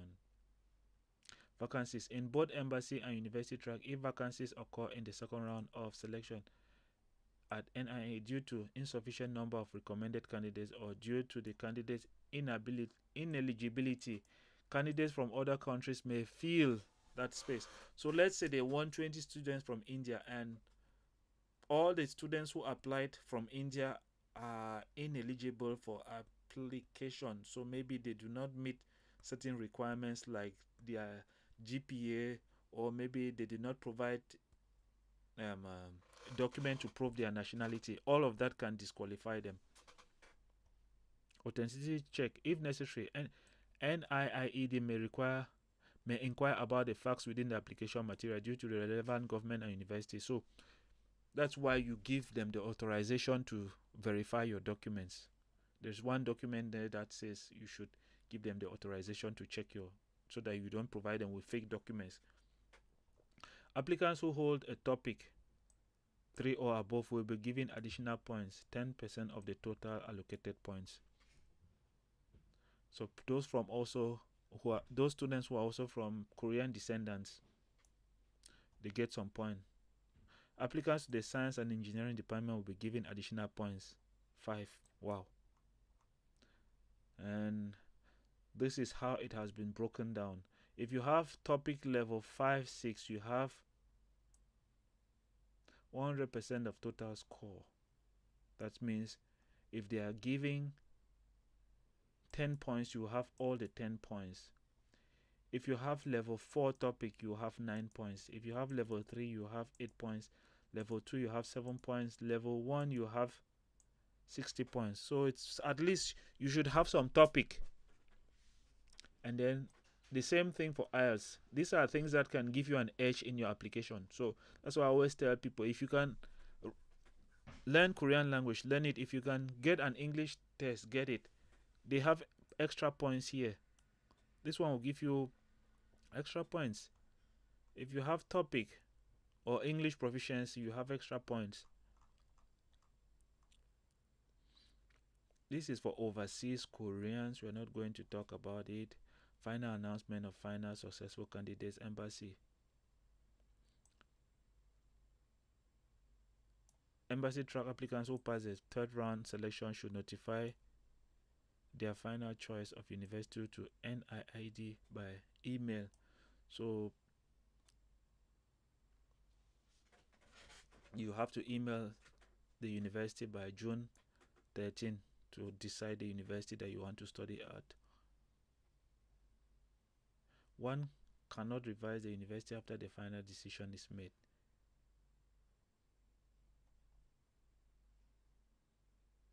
So if a candidate disqualified from all 3 universities in the third round of selection, he or she will be excluded from the final selection. So there is a selection process. If you select three different universities for embassy track and in the third round you don't make it, you get excluded from the selection process.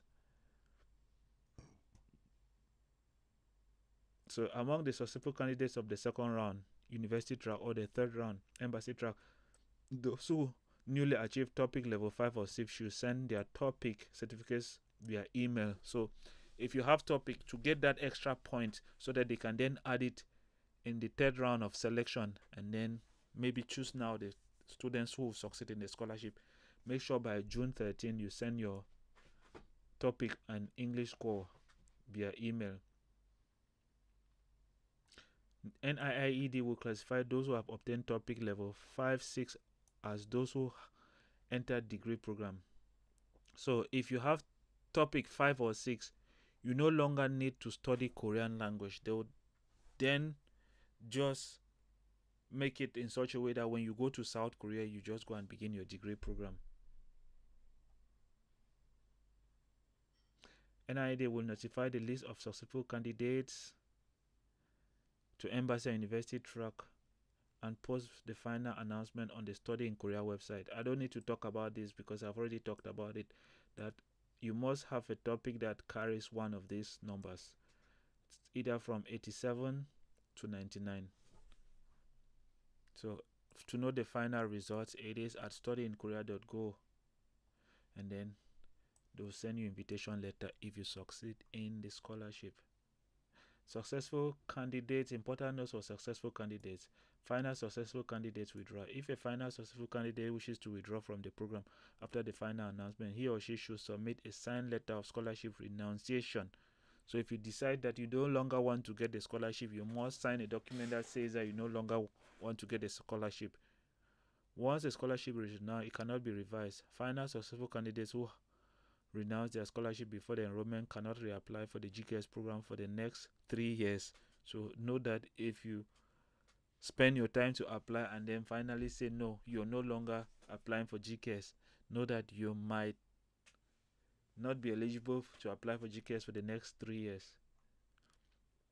Graduation certificate.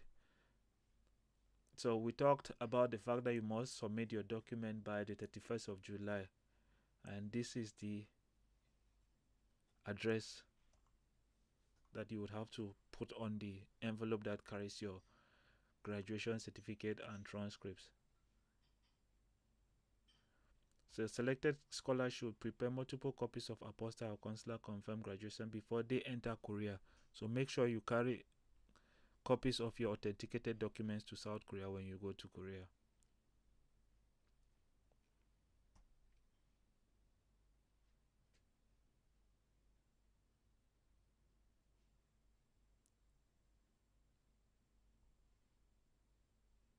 Okay. That being said, most of these things here are self-explanatory. D4 is language, D2 is degree program. So if you're doing a bachelor's degree, you have a D2, master's degree D2, but there is a sub. It can be D4, 10, D2, D2, 10, D2 something. Like a bachelor's degree has a D2 sub something. A master's degree has a D2 sub something, but they'll just put it on your ID card as D2. D4 is for those who would be doing Korean language. So when you go to South Korea, you will first obtain a D4 when you're studying Korean language. When you transition to doing your degree program, they would give you a D2 visa. So those things are not important. Applicable laws, entry, Korea. These ones are self-explanatory. I want us to get to... These ones are also easy to understand. Master's degree, you would be in Korea for 3 years. 1 year Korean language, 2 years master's. Doctoral, 1 year Korean, 3 years doctoral degree program. Research, 6 or 1 year. Global network programs, master's degree, 2 years. Okay. Scholarship benefits, we all know. We will make another video about these scholarship benefits later on, because I've seen a lot of confusion about this program does not cover this amount, stuff like that. Like some students have a degree program that is above 5 million. They are like worried. We'll talk about that in another video, but normally this is the scholarship benefit. Normally they will provide an airfare economic class, and then they'll pay your tuition fee. Your degree program should be within 5 million won, and then Korean language 2. This is 5 million won per semester. This one is 5.2. That's 4 quarterly, because normally Korean language is 3 months. That's study Korean language for I think 2 months or 2.5 months. You have 2 weeks break, 2.5 months, 2 weeks break, 2.5 months, 2 weeks break, 2.5 months, 2 weeks break, and then it gets to 1 year. if I'm not mistaken. But normally it's in a year, it's 4 semesters for Korean language. Important notes regarding scholarship benefits. If a GK scholar withdraws from the scholarship within the first 3 months after the enrollment they must return the full scholarship amount. Note that you must return everything. Even if 3 months have passed since entering Korea, if the scholarship status changes, part of the already paid scholarship can be refunded or can be deducted from the next payment. Okay. Tuition and Korean language training. Tuition and Korean language training are not provided for GK scholars in research. Korean language training fee are not provided for GK scholars in global network programs. Korean language training fee are not provided to current academic professors. So these ones are self-explanatory. Where I want us to look at is the GPA conversion table. It's important that you know this conversion table. You have to make sure you know if your school is providing a 4.0, 4.3, 4.5 or 5.0, or maybe the 100-point scale. And then here, if you are on the 4.0, if you have at least between 2.64 to 2.71, you are eligible to apply. Apply and stop worrying about the fact that you have the lowest GPA. Maybe somebody who has 3.97 will be considered. That's not how they look at it. They look at other things like your academic writing, your recommendation letter, and even the interview can convince them to give you the scholarship. Somebody might have very good results, but they might not be a good communicator. They might not be able to even answer basic questions during the interview. And maybe you have some good mastery of Korean language that they might appreciate in the interview, and they will give you the scholarship. So the most important thing is that you make sure you fall within one of the ranges, depending on if you are on a scale of 4.3. If you have on a scale of 4.3, even if you have 2.80, you are eligible to apply. Focus on other things to make sure you improve your scholarship chances. Same thing for somebody who is on a scale of 4.5. If you're here, down here, 2.91, you are eligible to apply. You can still get the scholarship, even get the scholarship, and somebody who has 4.46 might lose the scholarship, and the person will be like, I had very good GPA. The GPA is not the most important thing. It is important, but it's not the most important thing. All of these scholarships usually have interviews. When they interview you and you cannot answer basic questions, that is working to your disadvantage.